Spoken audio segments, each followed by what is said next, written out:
2, 1. Good morning, good evening, good afternoon. Wherever you find yourself in this weird, wild, wacky world of ours, and we welcome you to another session of Vampire the Masquerade, Memories of the Cherry Blossom Throne.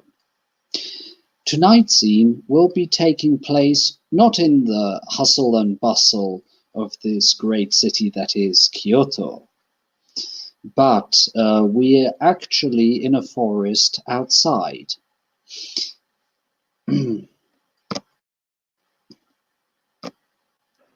Since our good dear friend Lord Bato has decided that it would be prudent not to do his flight practice in the middle of the city, but actually going to somewhere where he would be undisturbed, and he could also do some flight maneuvers without automatically scaring away some local priest or whatnot. So he's instructed his retinue to leave, to wait outside of the forest and just get nice and comfortable while he does a bit of flight training. As the flight training is going, as he's unfurling his raven black wings and getting ready for a sprint, he's starting to feel a presence that he wasn't expecting. It feels like kindred, but different.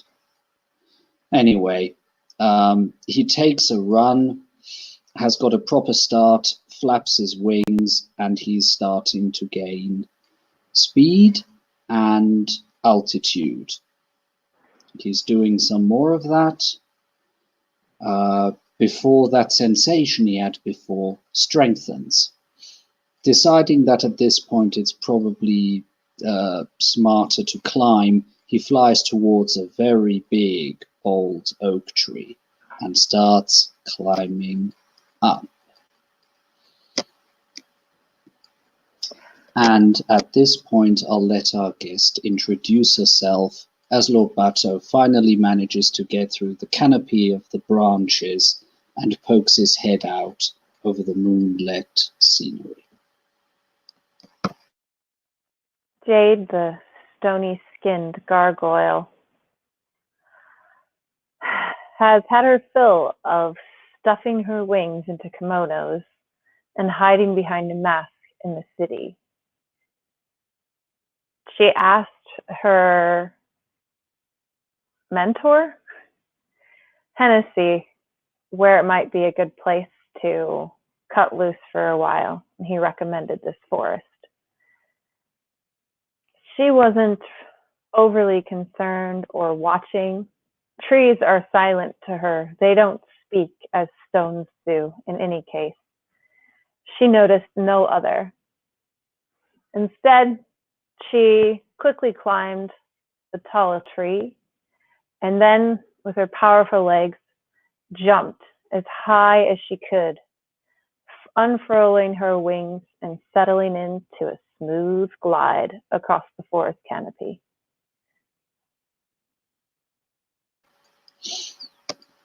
Bato watches this rather graceful creature glide through, and for the moment he decides that he'll simply watch and observe.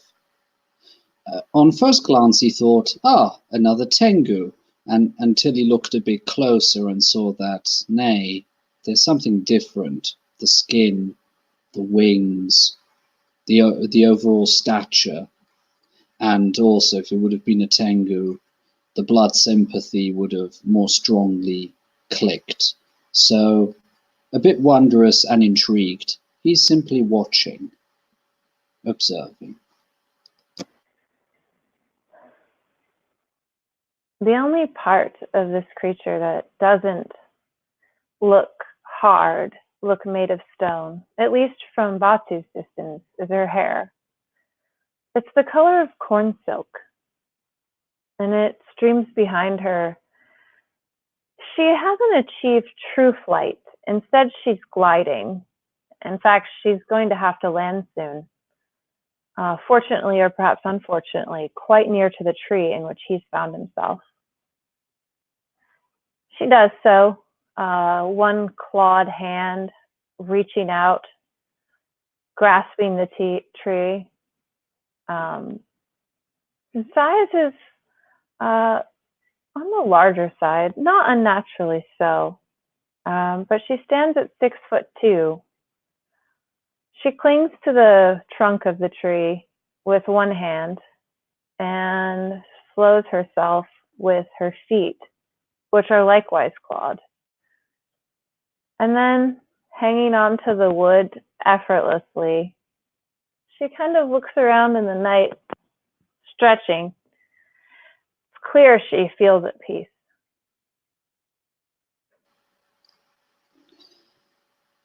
But Bato, who has been observing the goings-on now that this entity is closer to him, he himself has mostly the appearance of a human with the robes, his raven black.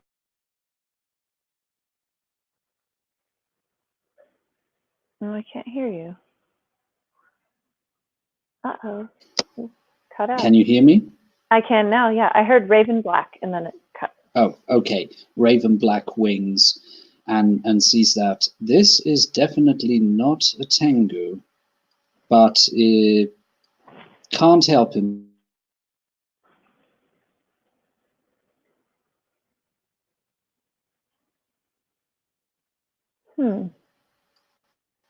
So he decides that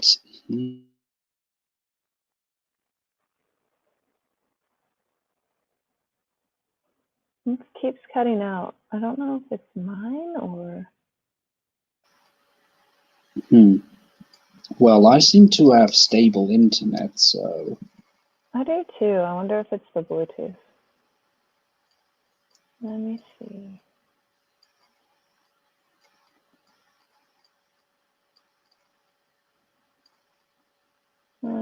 It's gone now, so hopefully it stays together. Yeah, let's hope so. Okay, he himself decides to... Well, he can't stay in this tree forever, so he climbs up a bit more, gives a good strong jump and a good strong fluttering of his wings, and he manages to remain airborne on the same height. He's very slowly positioning himself over the other entity and is just watching, trying to figure out what her next move will be. She stands up, still hanging onto the tree, and peers up at him, squinting.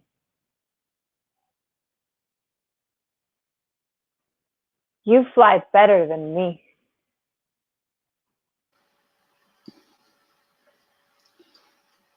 Whoosh, whoosh. It would seem so. You seem to have only mastered gliding so far. Never got to before. May I ask your name? This one is called Jade. Jade. A pretty name. I am Lord Bato. Hello, Lord Bato.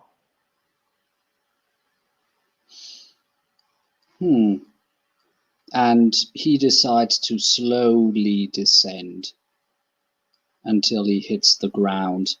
He himself is not even close to 6 foot tall and is 1 to 1.5 head shorter than you are.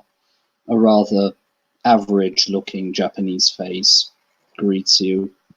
He has got a healthy distance between himself and this entity that he isn't quite sure yet what she is, but he goes down and gives her a bow.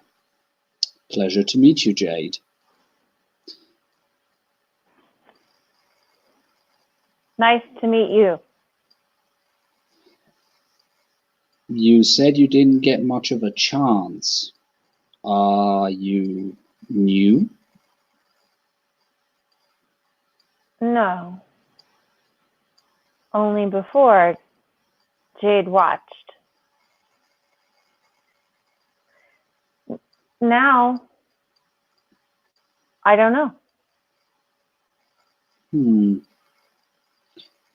Okay. My full name is Lord Bato Shimazu of Lord, Clan Gangrel and the bloodline of the Tengu. Lord Batu Shimanzu Kan Gangrel, line of Tengu. Gangrel! I know Gangrel. Gangrel are a clan of kindred, yes. Yes, kindred. There is something familiar about you, but I can't remember ever having seen kindred of your bloodline, I would guess. I am clan Gargoyle. Gargoyle. He rolls the word through his mouth. Not a Japanese bloodline, that's for sure. Sounds a bit Dutch to me.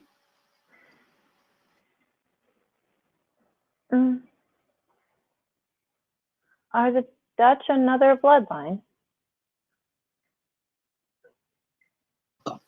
No.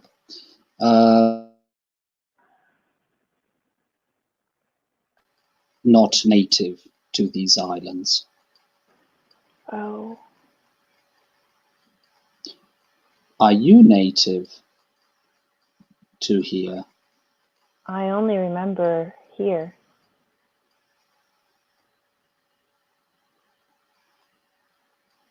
Pardon the question, but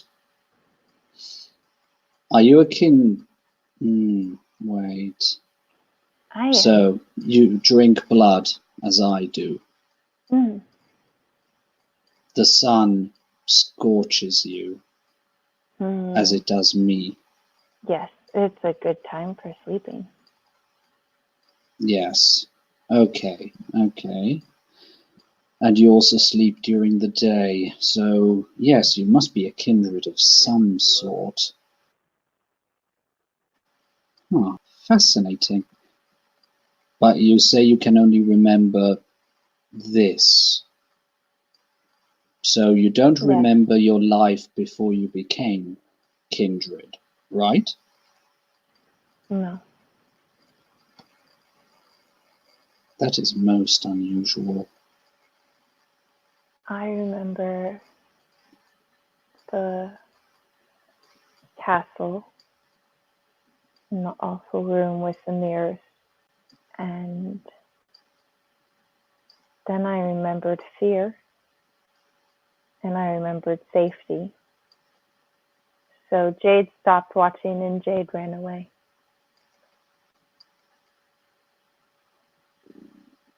Were they treating you badly?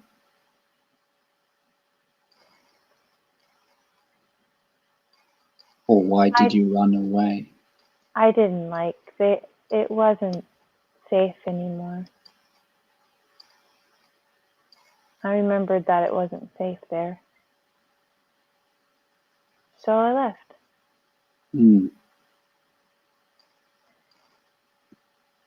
Now it's mostly safe, I think.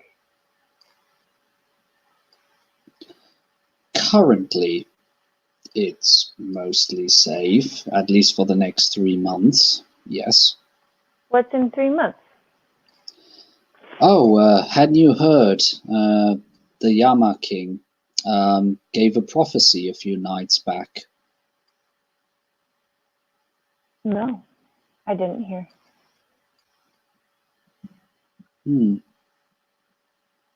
Strange, I thought everyone had heard by now. Guess it is only polite to fill you in. So to put it short, he prophesied that in 3 months the night would turn to day and some great calamity would come over the kindred of Kyoto. But he also made clear that he wasn't responsible for that. The night will turn to day, and a great calamity in Kyoto. That sounds not safe. We should leave.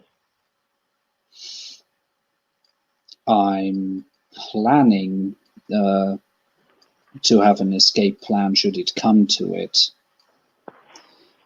The Yama King also said that those who submitted to him, or if enough of us kindred of Kyoto would submit to him, that he would intervene and stop that horrible fate. Well, maybe we can do that then. I wouldn't. I don't know him. I don't trust him. Oh. There is something very weird about somebody who is trying to capitalize on the threat that somebody else is doing. That makes sense. Do you... How many winters have you existed?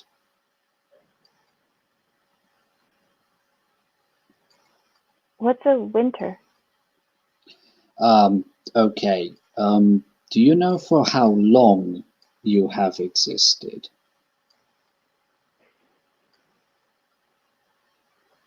It was a long time that Jade watched, and only watched. A long time. And okay, watched. Were you your Jimbo or a guards woman? Guard. A guard. Guard. Mm-hmm. Jade's a very good guard. Jade watches. But now, not always. And not for the masters. You said your masters, or let's say former masters, didn't let you fly a lot. No. Did they teach you anything? No. About the world, how things work? They don't. They just tell you what to do, and then you do it. They taught me... No, I think I just knew I can use a sword, and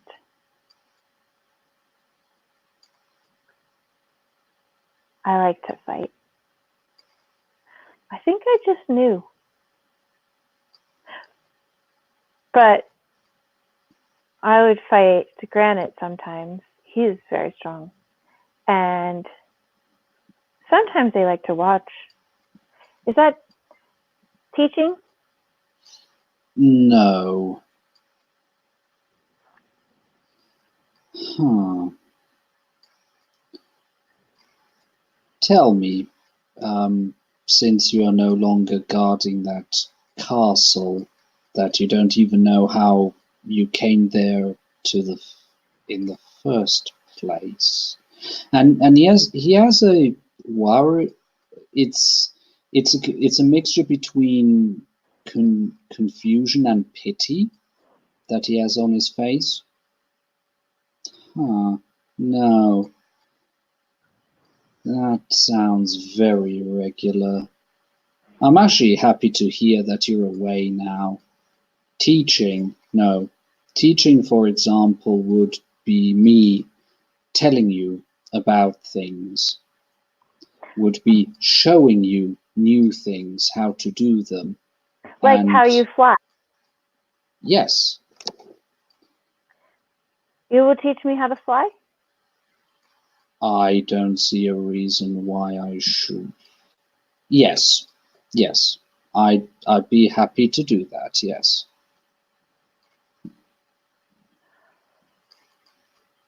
All right, Jade will learn. Okay. I have to say, I am a bit worried that, okay. Do you know what a prince is? Yes,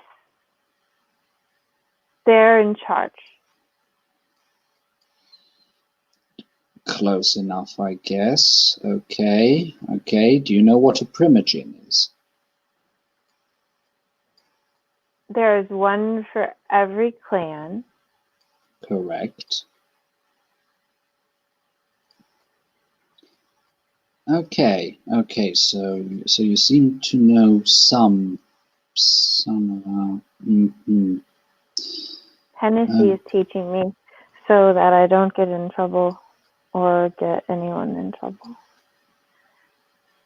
Oh, the sheriff. Mm-hmm. Ah. Is he teaching you? Mm-hmm. He taught me some. He taught me to hide. He said that's very important. Destruction usually for those that don't. And he taught me to feed without killing. Some things. I see. And have you got a haven? I have a Somewhere. place to stay. Yes. Okay. Well, I promised you, so I shall show you. Would you mind if I have a look at your wings? No, it's okay. She turns around and stretches them out. He'll come close and just very gently put his hand over them, just to get a bit of a feel for the bone structure and what he's dealing with. Yeah.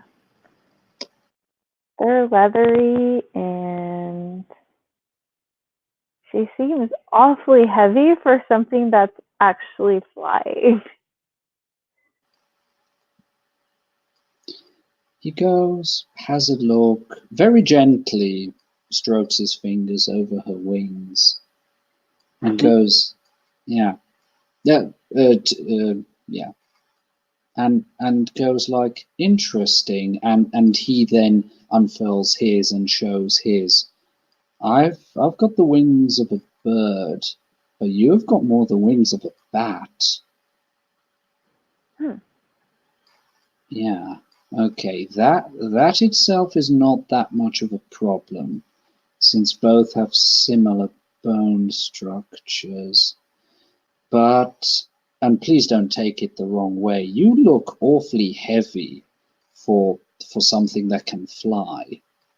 I'm actually surprised that you're able to even glide. I don't know. I just do. Yeah. Who knows? 4-line. Okay.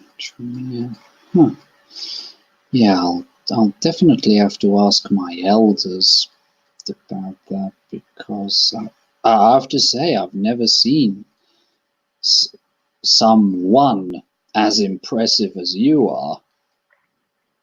Thank you. And she bows with her awkward, rocky foreigner bow. It's fine. He goes, okay. In comparison to you, I'm probably pretty light. If you want, you can lift me up, just to get an idea. All right. She just picks him up. Yeah, he's just 80 kilograms for her. For what she's used to think, he's a featherweight. Yeah. She puts it back down very, very carefully. Thank you. Yes. Okay. Fair enough. He says, mind if I have a look at your muscles? All right. and he has a look and sees that she is in, I would assume, very muscularly built. Yes. Especially around the... Okay. Okay. I can show you how I do it, but I've got the feeling that in your case... okay. So he actually takes off his shirt and stuff, and you see the Jade gets to see the upper part of his body, and there where the raven wings connect. Basically, his whole back musculature, that's definitely not normal, and is linked up to the wings. And he goes like, I am, when it comes to my experience with flying, I am considered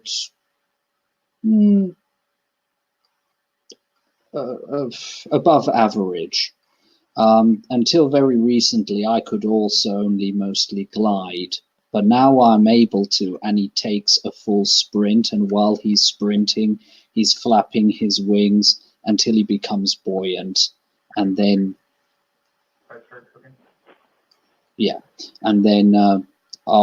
after that he flies regularly, flapping his wings, then gliding towards her and landing. Okay, for me, as you can see, I still have to get quite a bit of sprint, have to get a bit of upwind, and while I run, I also have to remember to flap my wings. How about you give it a try? Maybe that will help you. All right. So she basically gets a running start, gets up to speed, and does a high jump to get as much height as she can. And once she does, she just kind of puts her wings out and manages to glide like at a soft downward angle. But it's not like it's her muscles doing it. Like the wings are almost like a focus for some weird kind of like magic or something. That's actually what's keeping her going, and not so much like the actual physiology. Yeah. Butter will take note of that because his type of flying is very much connected to the physicality of it all. Yeah. So but her having name dropped the Tremere and knowing that they are great sorcerers has got a slight suspicion that, okay. While she is gliding down, he'll shout, "Try flapping." She tries flapping, and for a split second, it's like mind over matter. And it should not be possible. Like the wingspan is not enough to move that much mass. But she goes like a little tiny bit, and then it's like she can't hold it, and she just needs to get to the ground as quickly as possible. It's like a full descent. Yeah. He'll wait until she has properly landed and got back to him. Yeah, she lands, and she doesn't bother like flying back. She just runs back. She's actually a faster runner at this point than flyer. Yeah. He scratches his chin. Huh. Okay, I might have spoken too soon, Jade. That worked. Did you see? I went up a little bit. Yes, you did. You did, and good job. He tries his best to encourage her. I've got the feeling that your type of flight involves some sort of sorcery. Huh. But I have wings. How to say it? In my case, I am light enough and my wings are strong enough that I can get airborne just through the sheer force of my flapping.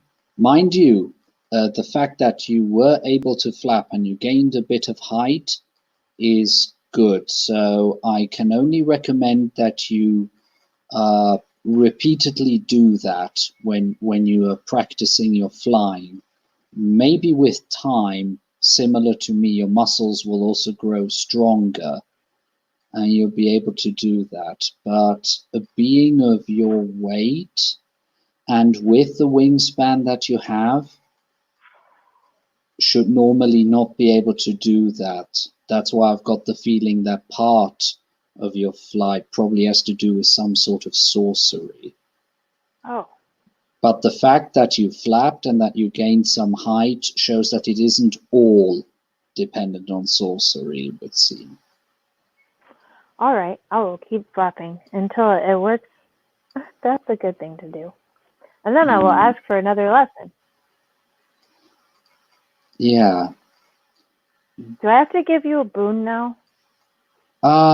No. This one is for free. Okay.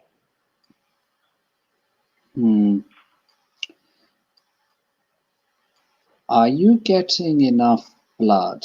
I mean, is feeding for you okay, or are you having a hard time? It's okay. I see. I'm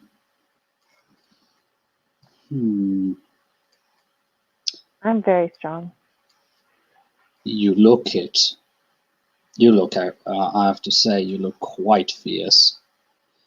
Whoever taught you how to hide your true nature did a good job. I have a mask and a veil and a lot of very large kimonos that I will put on before I go back to the city. Okay. Hey, do you want to go back to the city together? I would like to. All right. Let's go. Yeah, and with that, Butter will get his equivalent of a shirt on, fold his wings neatly behind his back, and put the great overcoat over it, and yeah, wait until Jade is ready. Yeah. She gets in her kimono and like very carefully gets her wings like wrapped around herself like a bat. Like a cloak, yeah. Yeah, inside of the kimono, then puts the kimono on, and then she takes like it's like a kendo mask. Yeah. Section, and it has a black veil inside of it. She puts that on, and she's got a sword that is not Japanese at all. Out of curiosity, has she got the kimono the right way on for a lady, or has she got it on the way a man has? You know what? It's a 50-50 shot at this point.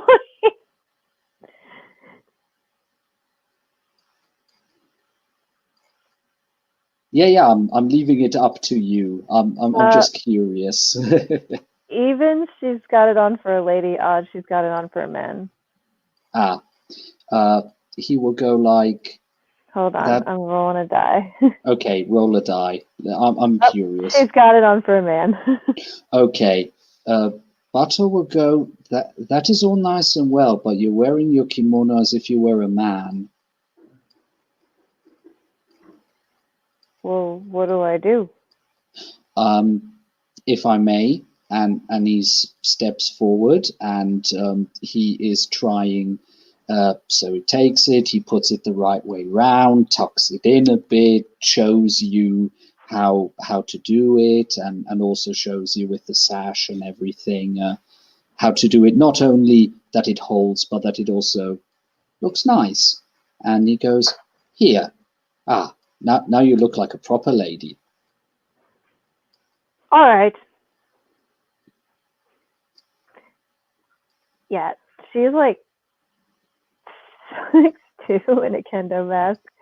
Like, yeah. Okay. The whole image amuses me. But yeah, she's just kind of like, she doesn't really seem to have any like idea of boundaries. already like that people shouldn't just grab her. So Hmm. she's just like going along with it, like, oh, okay, thank you.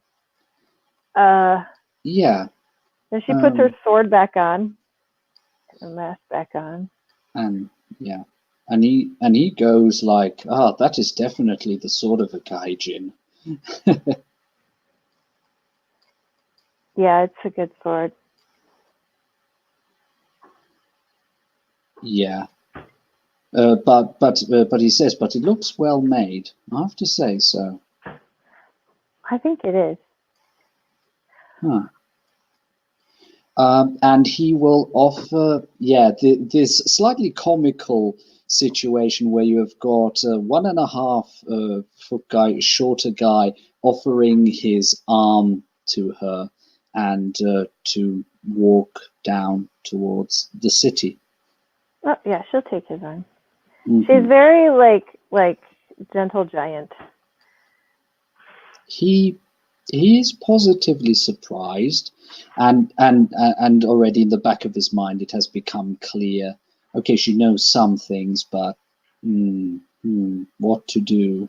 What to do? The cogs are definitely working in his mind, and yeah, he'll start asking, like, so what do you like to do when you're not guarding something? I like to fly. Um, I like fighting.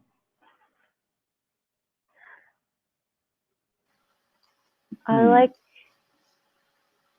I like it when there's a flute. If someone plays a flute, I like to listen.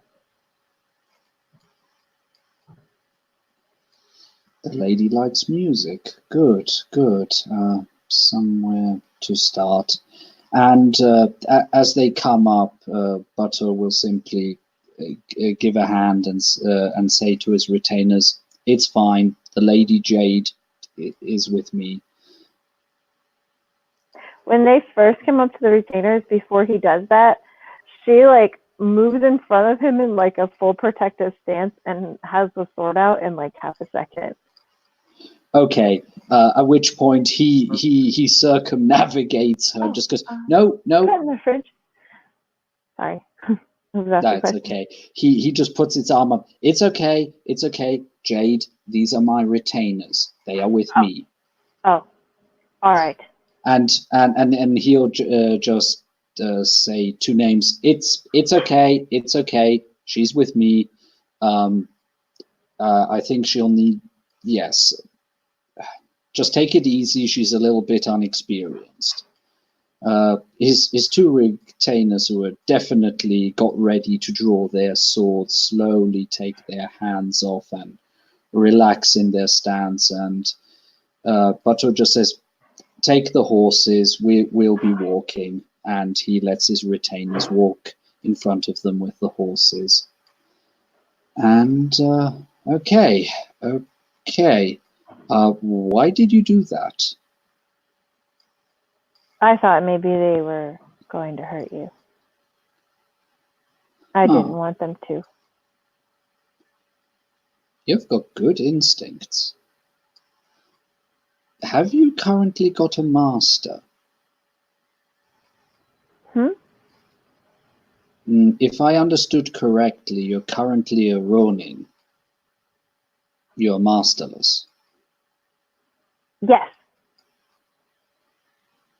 Hmm.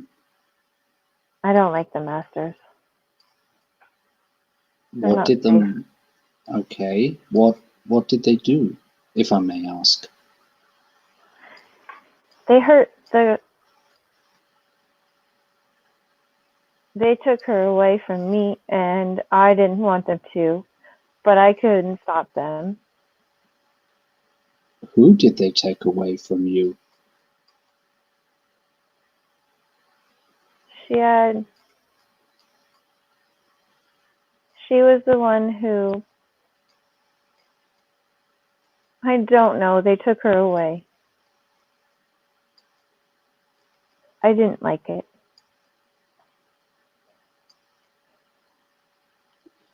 Although Bateau is missing some of the context, he has enough that the picture that is forming in his mind is quite disturbing, and he genuinely has a look of pity on his face and just goes like, "That sounds awful.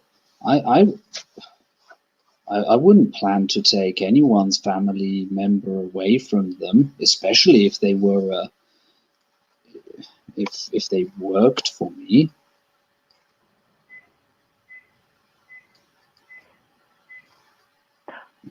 Like a job. Yes, exactly. No, the people who work for me have their jobs, but they also get the odd day off. They get paid. Did you ever get paid? You know, in gold coins, for example, or maybe in rice or something else that you could barter for objects or clothing. I had a dress and a sword and blood. Sometimes. And would you be let outside so that you could, for example, go and listen to flute music? Or maybe to the theater? No, they took the music away. I could listen to the Stones.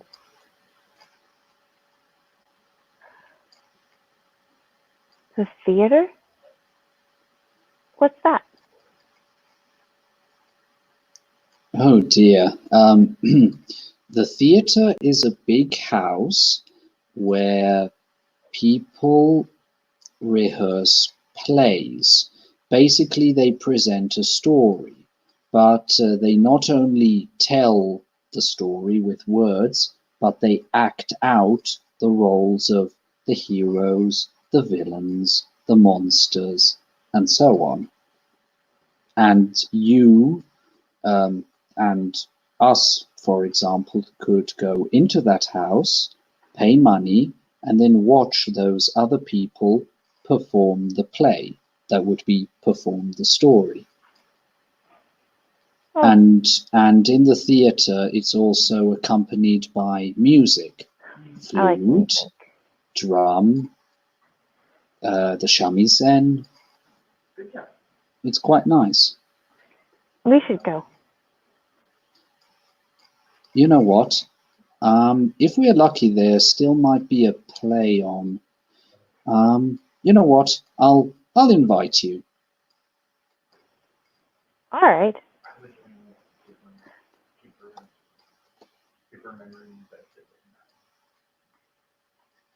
Yeah. I would say at this point we can do a bit of a time skip. Yeah, sure. Yeah, they have managed to go through the street and find a theater, and lo and behold, one of the daimyos has organized a play for ridiculous o'clock at night, because in Kyoto, those who have the money like to throw it around and show, oh, look at how influential I am. I can have a theater play at 2 in the morning, and stuff like that. So he'll pay the concession, and he will try his best to shepherd her towards one of the more in the background seats, and they'll get to see a traditional Japanese play. No theater, to be precise. Yeah, she watches like fascinated, and is just pretty like calm. If anything looks like it might threaten her new friend, like she's just right between you and whatever it is. So yeah. If anything should come up, he will have become quite attentive to the fact that she's behaving quite protectively around him. So he'll just regularly, if something looks like, it's okay, it's fine, and at some point he'll go, I'll let you know if I need help. All right. And if she has any questions, he'll just very calmly it's a play that he's already seen before, so if there is anything that is unclear to her, he'll very patiently explain to her. Yeah, she's mostly just like kind of into the music and just sitting there watching and just having a good time. She doesn't really seem to like need much. She's just very entertained. Yeah. Very good.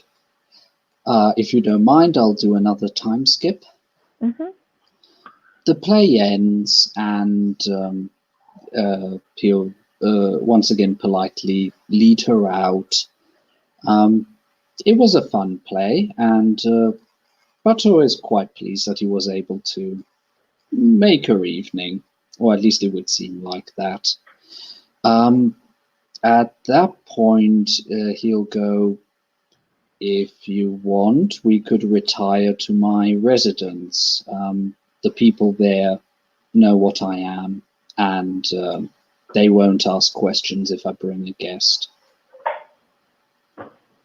Plus, we would also have some privacy. All right. And yeah, he'll lead you to a very nice daimyo town residence, to be more precise, of the Shimazu clan. That will probably not say anything to her at this point, since the Shimazu clan are the rulers of Satsuma province, which is far in the southwest. Sadly, at this point in history, the oranges haven't quite arrived there yet, so the famous Satsuma oranges are not something he can offer, at least in this century. But it's a nice and relatively sunny area, and the two crests that he has on his chest that you can see on the picture happen to be his clan symbol, which, very ironically enough, is a four-spoked sun wheel, of all things. But yes, he'll welcome you to his rather nice town residence, and will instruct his retainers and others to leave them quietly in one of the medium-sized chambers, where he'll offer you a seat and a low table, also some cushions, and says, you can take your mask off if you want to. Nobody will see us here. She does hurriedly. That's nice. Yeah. He'll take his top coat off and just enjoy the fact that he can stretch his wings as well. Ah, isn't that better? Yes. Much better. Thank you for taking me to the theater and for showing me to fly. You are welcome. I don't want to sound patronizing, but I did realize that you don't seem to know quite a few things. I know the basics. I know enough to stay out of trouble, mostly if I keep to myself. Don't you feel lonely at times? Yes.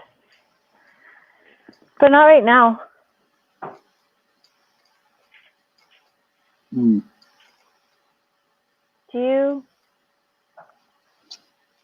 want to go flying more? Another evening, definitely. All right. What else do you like to do? Flying and the theater? Those are both very fun. Yeah.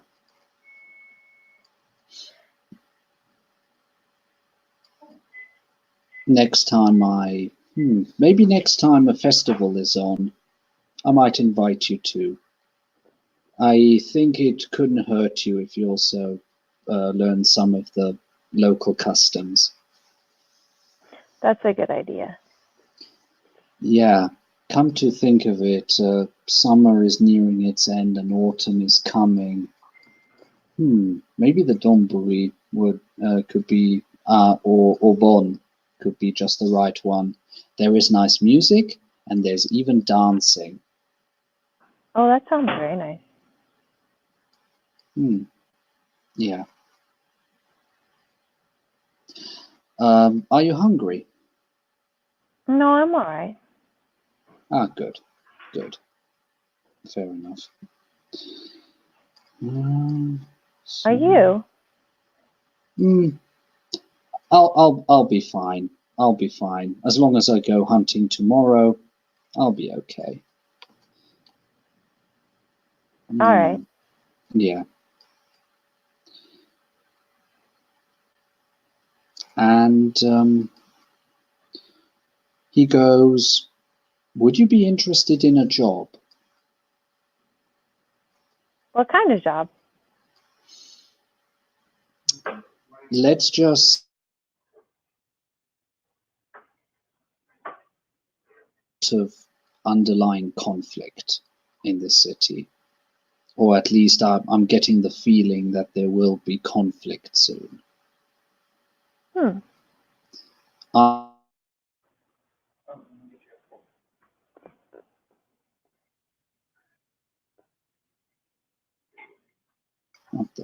Okay. And hello there. Sorry. Sorry, I lost the audio again. I couldn't hear you.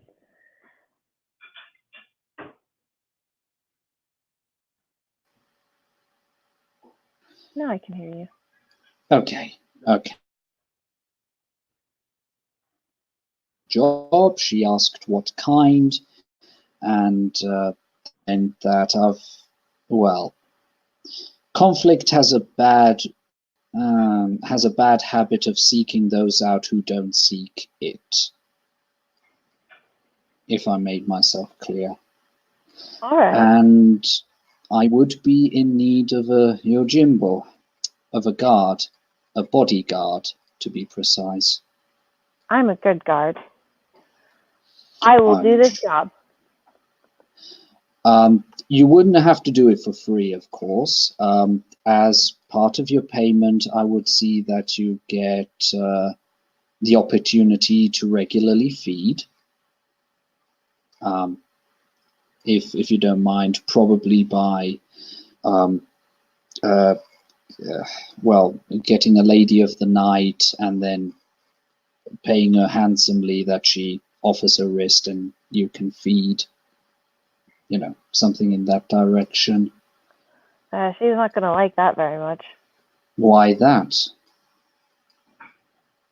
Don't they get all screamy and that hurts if they're awake? So when you feed, they don't fall into a blissful slumber? Oh, no.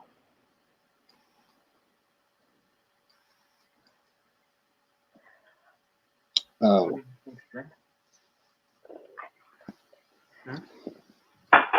Water right there.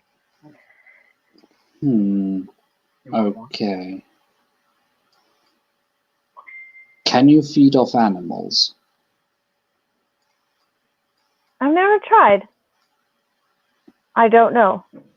I could try, but usually I just find somebody and I make them not awake, and then they don't remember. They think they got robbed. Okay, fair enough. Well, if worst comes to the worst, I'll see that we get somebody super drunk until they fall asleep, and then you can feed, and then they won't even know, and then when they wake up, they'll just think that they have drunk too much. That sounds good. Mind you, we would make sure, of course, that poor drunk fellow would end up somewhere where he wouldn't freeze to death or get soaked, since,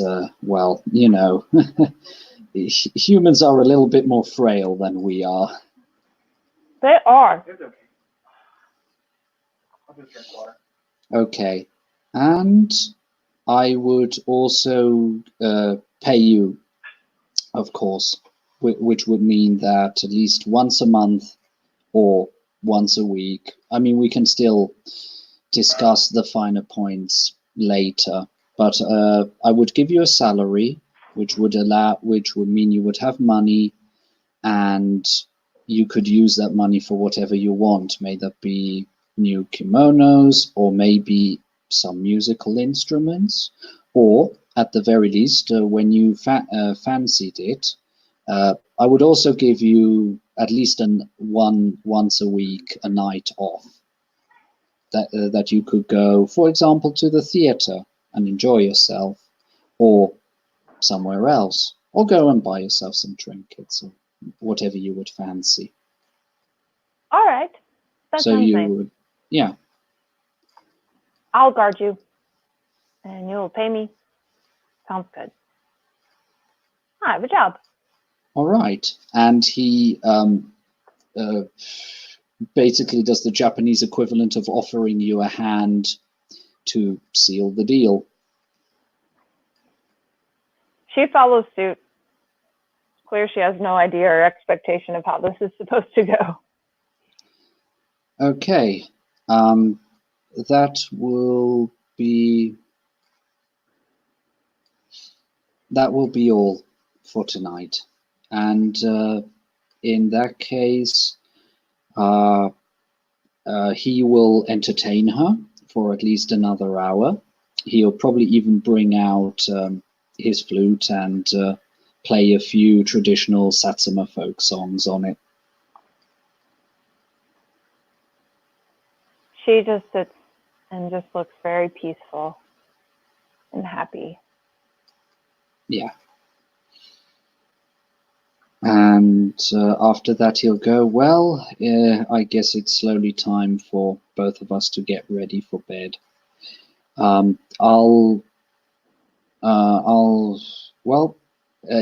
will lead her to the exit of the estate and say, you know what? You'll probably want to get a few things sorted, and probably will want to figure out how exactly we do the whole guarding business. But let's say meet me in 3 nights' time. That should give you at least enough time to get things sorted if you need to. And yeah, because I don't know if you will want to insist to sleep at your current place, or if you would prefer me to have a room set aside for you, which will have been made light-proof. Whatever you prefer. In that case, I would say meet me in 3 nights in front here. Say that your name is Jade, and that you're here to speak to Lord Bato, which is me.